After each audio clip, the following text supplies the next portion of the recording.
നിങ്ങളുടെ favourite shows ഇനി ഒരിക്കലും മിസ്സാവില്ല. ഇപ്പോൾ C5 കാണും നിങ്ങളുടെ ഫേവറേറ്റ് ഷോ തികച്ചും സൗജന്യമായി. എന്റെ നിരപരാധിത്വം ഞാനെങ്കിലും സംസാരിക്കണ്ടേ മോനെ? ഞാൻ എത്ര സത്യസന്ധമായി പറഞ്ഞാലും അതൊന്നും നിന്റെ മനസ്സിൽ കയറിയില്ലെന്ന് വരാം. എനിക്കറിയാം, ഞാൻ എത്ര മനസ്സ് തുറന്ന് സ്നേഹിച്ചാലും എത്ര ആത്മാർത്ഥത കാണിച്ചാലും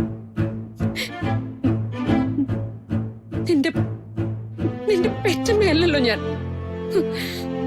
എല്ലാം അറിയുന്ന ഒരാളുണ്ടായിരുന്നു, നിന്റെ അച്ഛൻ.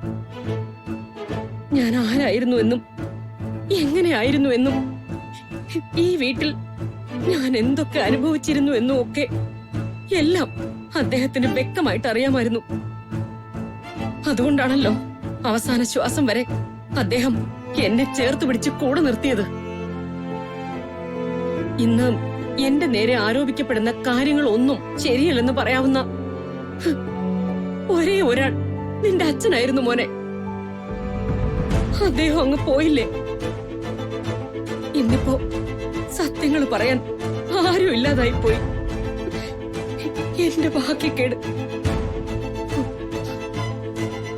ഇനി എന്റെ നിരപരാധിത്വം തെളിയിക്കാൻ ആരാ ഉള്ളത്? ഞാൻ നല്ല ടയർഡാണ്, ഒന്ന് കിടക്കട്ടെ.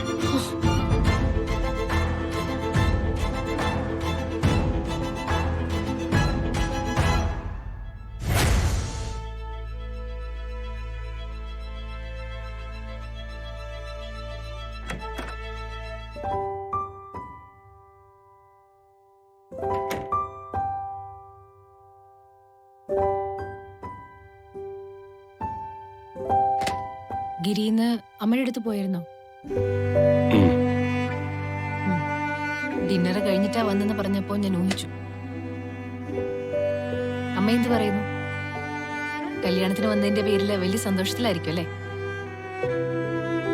എന്തായാലും കല്യാണത്തിന് ഗിരി അമ്മയെ കൊണ്ടുവന്നത് വളരെ നല്ല കാര്യമായി.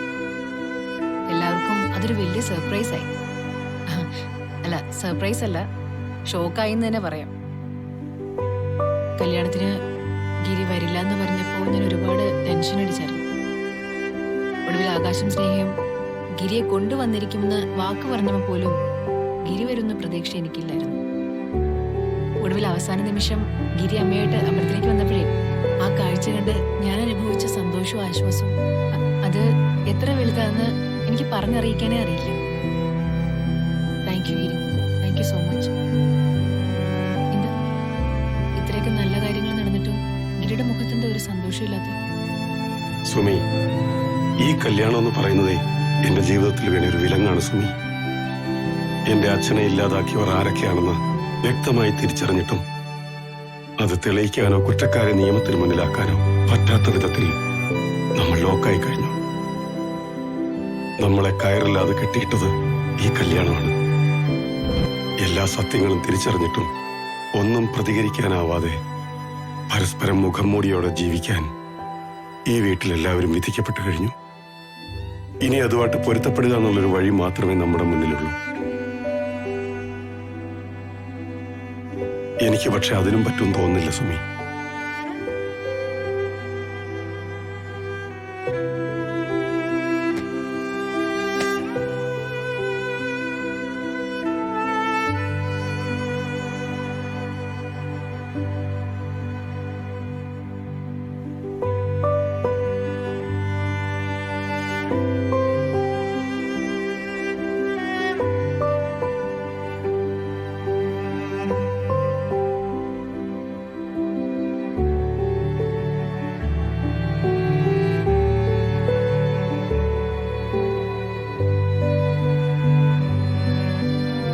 ഓഫീസിലെത്തി ഉച്ചക്കത്തെ പ്രസന്റേഷന്റെ കാര്യങ്ങളൊക്കെ ഒന്നുകൂടെ നോക്കണം.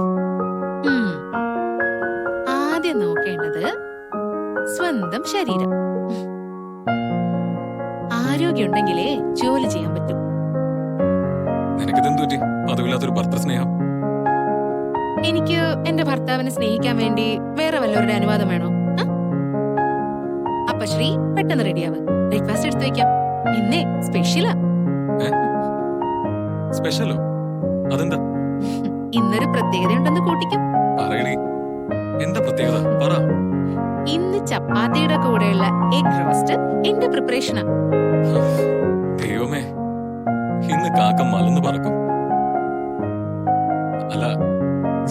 ആദ്യമായിട്ടല്ലേ ഞാൻ അടുക്കള കയറി. അടുക്കള കയറണമെന്നും കുക്കിംഗ് ചെയ്യണമെന്നൊക്കെ ഒരുപാട് ആഗ്രഹമുള്ള ആളായിരുന്നു ഞാൻ. ആ പ്രതീക്ഷയില് തന്നെയാ ഞാൻ ഈ വീട്ടിലേക്ക് വന്നതും.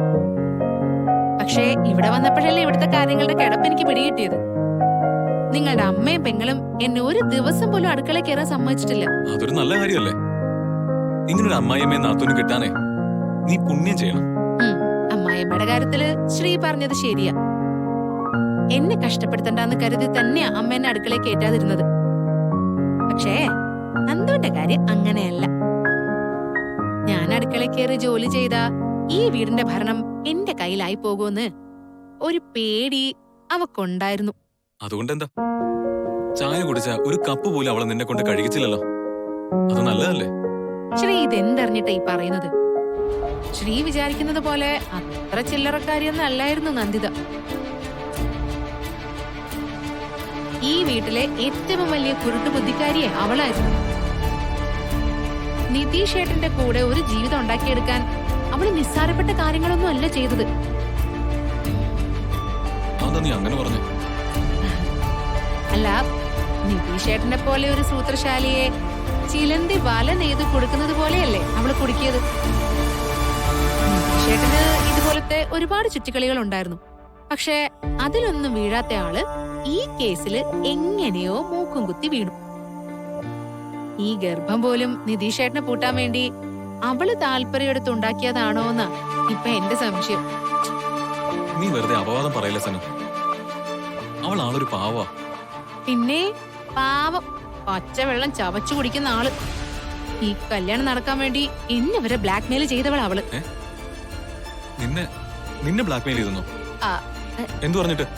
അല്ല, അത് പിന്നെ അങ്ങനെ പറഞ്ഞതല്ല. ഞാൻ ഉദ്ദേശിച്ചത് നമുക്ക് തലയ്ക്ക് സ്വൈര്യം തരാതെ ഇങ്ങനെ പറഞ്ഞു പറഞ്ഞു പറഞ്ഞ് എന്തായാലും ഒടുക്കം അവള് വിചാരിച്ച കുളിങ്കമ്പി തന്നെ കയറി പിടിക്കാൻ പറ്റിയല്ലോ. ഇനിയെങ്കിലും സമാധാനമായിട്ടൊന്ന് ജീവിച്ചാ മതിയായിരുന്നു. അതൊക്കെ പോട്ടെ. ശ്രീവ, ബ്രേക്ക്ഫാസ്റ്റ് കഴിച്ചിട്ട് ഞാൻ ഉണ്ടാക്കിയ മുട്ട റോസ്റ്റ് എങ്ങനെയുണ്ടെന്ന് പറ. അത് കഴിഞ്ഞിട്ട് വേണം എനിക്ക് സോഷ്യൽ മീഡിയയിൽ കുക്കിംഗ് വീഡിയോ പോസ്റ്റ് ചെയ്യാം. നന്ദു കല്യാണം കഴിഞ്ഞു പോയിന്ന് എനിക്കങ്ങ് വിശ്വസിക്കാൻ പറ്റുന്നില്ല. രാവിലെ പത്രത്തോടൊപ്പം ഒരു കട്ടൻ കാപ്പി അവളുടെ വക പതിവുള്ളതാ. ഇന്ന് അത് കിട്ടാതെ വന്നപ്പോഴാ അവളിവിടെ ഇല്ലല്ലോ എന്ന് ഓർത്തത്. എനിക്കും അങ്ങനെയാ ചന്ദ്രേട്ടാ. രാവിലെ അടുക്കള കയറിയപ്പോ എന്തോ ഒരു തത്രപ്പാട്. ഇതെല്ലാം എന്നെ കൊണ്ട് ഒറ്റയ്ക്ക് കൂട്ടിയാ കൂടുമെന്നൊരു പേടി. ഭാഗ്യത്തിന് സനു സഹായത്തിന് വന്നതുകൊണ്ട് രക്ഷപ്പെട്ടു. ഈ മുട്ടക്കറിയെ അവളുണ്ടാക്കിയതാ. ആഹാ,